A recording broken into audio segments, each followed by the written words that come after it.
사회적으로 핫한 이슈를 키워드로 알아보는 핫키워드 시간입니다. 이민재 캐스터 안녕하세요. 안녕하세요.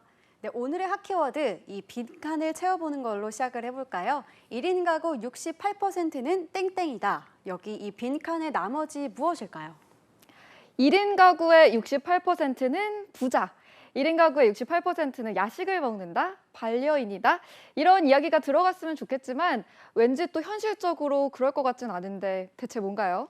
네, 1인 가구의 68%는 월세다라는 이야기였습니다. 1인 가구 주거 형태에 대한 조사가 나온 건데요. 최근 1인 가구 비중이 사상 최고치인 30%를 기록하는 상황입니다. 그렇다 보니까 월세 부담을 호소하는 이들이 많은데요. 핫키워드에서 짚어보겠습니다. 이제는 1인 가구가 우리나라에서 가장 흔한 가구 형태가 됐는데요. 1인 가구의 68%가 월세라는 건 사실상 10명 중 7명은 월세다 이런 거 아닌가요? 네, 맞습니다. 부동산 플랫폼의 설문조사 통계를 보면요. 1인 가구 거주 형태는 월세가 68%로 가장 많았습니다. 이어 전세 거주자 27%, 자가는 5%로 전세와 자가를 합해도 월세의 절반이 되지 않았습니다. 거주지의 주거 주택 유형으로는 원룸이 절반 이상을 차지했는데요. 투룸과 쓰리룸이 24%로 뒤를 이었고 오피스텔과 도시형 생활주택, 아파트 등의 순으로 나타났습니다. 1인 가구, 말 그대로 혼자 벌어서 생계를 유지하는 경우가 많은데 사실 받은 돈이 거의 주거비로 많이 나가는 셈 아닌가요?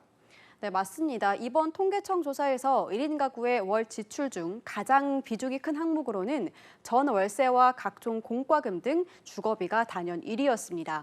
뒤로 이은 식료품비와 외식비가 뒤를 이었는데 주거비의 비중은 월 지출의 절반에 가까운 무려 48.1%에 달했습니다. 1가구 월소득 중에서 주거비가 차지하는 비중은 10%에서 20% 미만이라는 응답자가 39%로 가장 많았습니다. 이렇게 주거비와 공과금이 생활비의 다수를 차지해버리면 다른 곳은 정말 쓰고 싶어도 쓸 수가 없을 것 같아요. 네, 그렇습니다. 고금리가 계속 유지되고 있어서 보증금, 그러니까 목돈을 마련하기보다는 월세로 전환하는 경우가 아주 많았습니다. 그러면 1인 가구의 소비 여력은 더 줄어들 수밖에 없습니다. 이런 분석도 나오고 있는데 이렇다 보니까 앞으로 월소득 대비 월세 지출 비중이 어느 정도이길 바라느냐는 질문에 대다수 1인 가구가 10%에서 20% 미만이라고 답했는데요. 현재 소득 대비 월세 부담을 느끼는 이들이 적지 않은 것으로 판단됩니다. 부담을 호소할 수밖에 없는 이유, 소득 상황 때문이 아닐까 싶은데요. 네, 맞습니다. 1인 가구 응답자들의 월 평균 소득은 200만 원에서 300만 원 미만으로 41%였습니다. 100만 원 미만, 200만 원 미만은 합쳐서 27%나 됐는데요. 반면 400만 원 이상 고소득은 10%에 그쳤습니다. 이런 소득 상황에서 월세 부담에 남는 것도 없고 허리만 휘어가는 겁니다. 현재 우리나라는 구성원 수에 따라 분류해보면 1인 가구가 가장 큰 비중을 차지하고 있는데요. 그렇다 보니 정부에서도 1인 가구의 주거 정책에 좀 더 관심을 가져야 하는 거 아닐까 싶은데요. 네, 맞습니다. 더군다나 1인 가구의 상당수는 이제 20, 30대 청년들 비중이 가장 높은데요.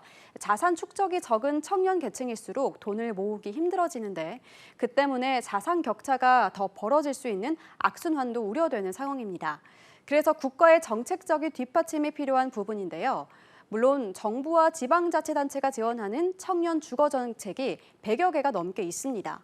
그런데 사실 전월세 자금 지원을 비롯해서 주거비를 직접 지원하거나 민간 임대와 같은 정책들이 대다수인데다 청년 기준도 제각각이고 지원 내용도 중복돼서 실효성이 떨어진다는 비판이 나오고 있습니다. 이런 부분도 수정 보완이 필요해 보입니다. 네, 2050년에는 1인 가구가 전체 40% 수준이 될 거란 전망까지 나오는데요. 1인 가구의 부담을 줄여줄 수 있는 전월세 대책을 포함한 다양한 주거 지원 대책이 필요해 보입니다. 지금까지 핫키워드 이민재 캐스터였습니다. 고맙습니다.